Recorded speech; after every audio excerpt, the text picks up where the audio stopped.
Ladies and gentlemen, my fellow brothers and sisters, let me begin by wishing you all a very special Sunday. I want us to trace back the history of the consortium, all the issues that led to the current situation which has erupted to power tussle. I realized that a series of memorandums have come up from the various camps, that is from both Tappang Ivo and Magbarita, as well as Mr. Tassang Wilfred, which seems to bring up some controversies. Now, it is but customary, it is traditional that we respect founders of institutions and associations as well as organizations. We must pay allegiance to Mr. Tassang Wilfred, who is the founder. He is the brain behind the consortium. We know very well the history of this consortium, how it came about. It started with a strike action orchestrated by the lawyers, and their voices were later on joined by those of the teachers. And when Mr. Tassang came on board as president of Cameroon Teachers Trade Union, he saw the need for all organizations to merge and form what is today called the consortium. He did this in good faith, and he stood his ground so that we, the Anglophones, can have a say in the decision-making process of our country. Of course, we understand that during turbulent moments, during tough moments, in which they were on the run, after the leaders, Dr. Agbobala and Dr. Fontem Niba, were all arrested, Mr. Tassang, alongside the others, signed a communique transferring power to Tappang Ivo and Magbarita as interim leaders in good faith.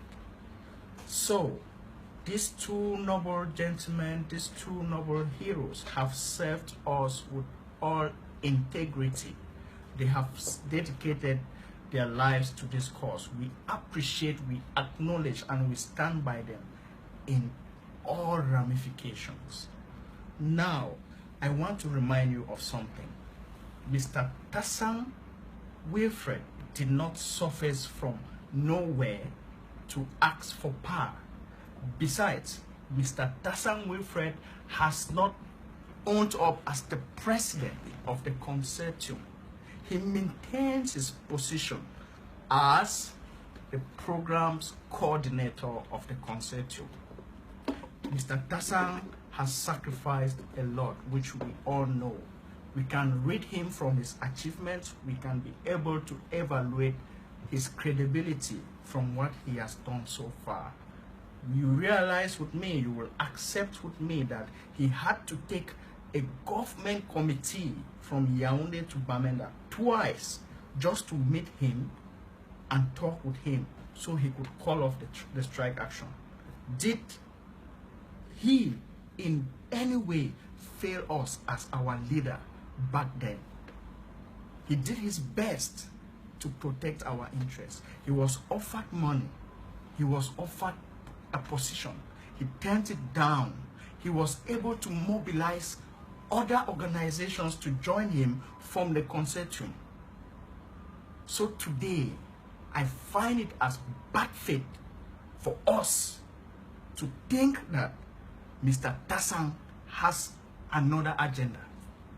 What is it today that Mr. Tassang will want to attain that he couldn't attain back then?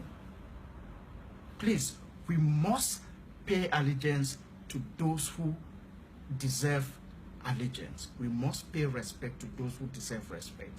He is one of the founding fathers of this movement who deserves maximum respect.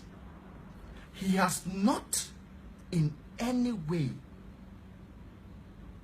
turned his back on Magbarita and Tappang Ivo. He has simply brought them in as communicators, of which that is the best position we see them. We have not failed to acknowledge their efforts in this fight. They will continue to be instrumental. As well as you, and myself, we have the responsibility individually and collectively to stand for this cause. Whether you are in a position or not, you have that obligation to stand for this cause. So my people, I don't see where the bone of contention is coming up from. Tassang Wilfred has not dissolved the consortium. He has not appointed any other person.